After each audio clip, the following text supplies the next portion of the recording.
सभी को मेरा प्रणाम। कि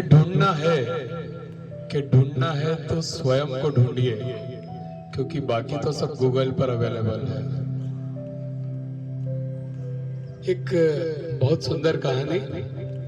एक रेलवे स्टेशन होता है, एक छोटा गांव होता है। उस गांव का जो रेलवे स्टेशन होता है उसके बाहर एक भिखारी एक गंदा सा कटोरा लेके बैठता है डेली। उसमें 5-7 सिक्के होते हैं और रोज भीख मांगने का काम करता है। उस कटोरे को में जो सिक्के होते हैं वो उनको बजाता रहता है और उन सिक्कों को बजाते हुए वो एक गाना हमेशा गाता रहता है कि तुम गरीबों को दो वो तुम्हें देगा, तुम गरीबों की सुनो वो तुम्हारी सुनेगा, तुम 10 रुपए दो वो 1 लाख रुपए देगा। ये गाना वो गाता रहता था।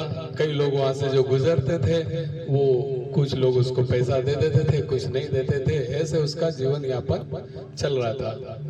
डेली इसी तरह से गांव के कुछ लोगों ने वहां बताया कि ये काफी पैसे वाला व्यक्ति था, मतलब इसके पुरखे जो हैं, इसके बाप दादा काफी पैसे वाले थे और पता नहीं किन कारणों से ये ऐसी अवस्था में आ गया कि इसको भीख मांगना पड़ रही है और ये भीख मांगकर अपना जीवन यापन कर रहा होता है।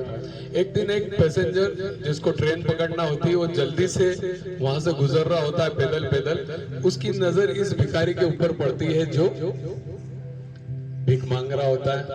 यही गाना वो गाता रहता है कि तुम गरीबों की सुनो वो तुम्हारी सुनेगा, तुम 10 रुपए दो वो 1 लाख रुपए देगा।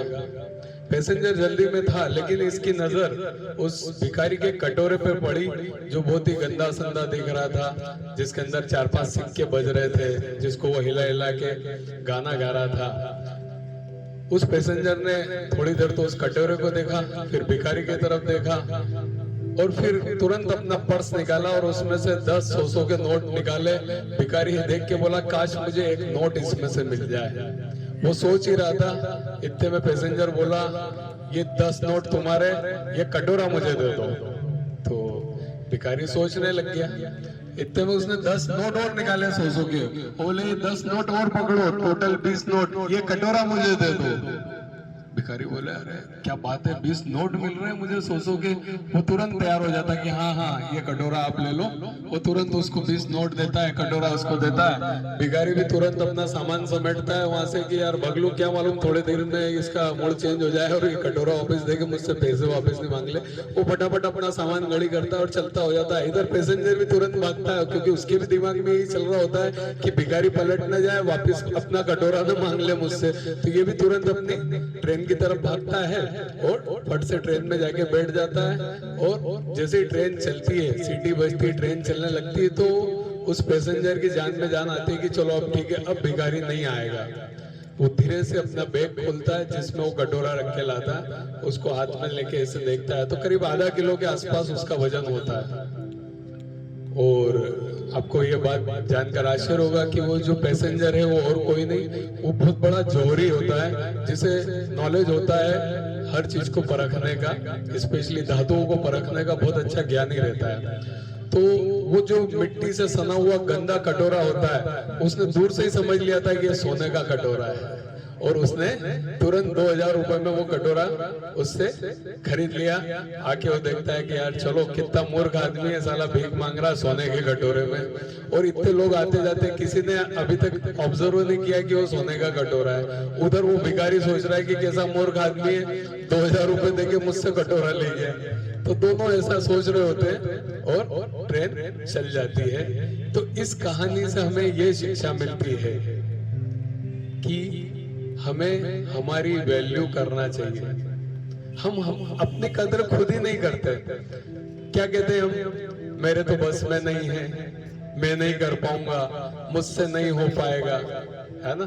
जब हम कितनी मुश्किल से हमें ये मनुष्य जन्म मिलता है, ये शरीर मिलता है, फिर भी हम इसकी वैल्यू नहीं करते। और जब हम खुद ही इसकी वैल्यू नहीं करते, खुद ही हमारी कदर नहीं करते, तो जमाना क्यों हमारी कदर करेगा।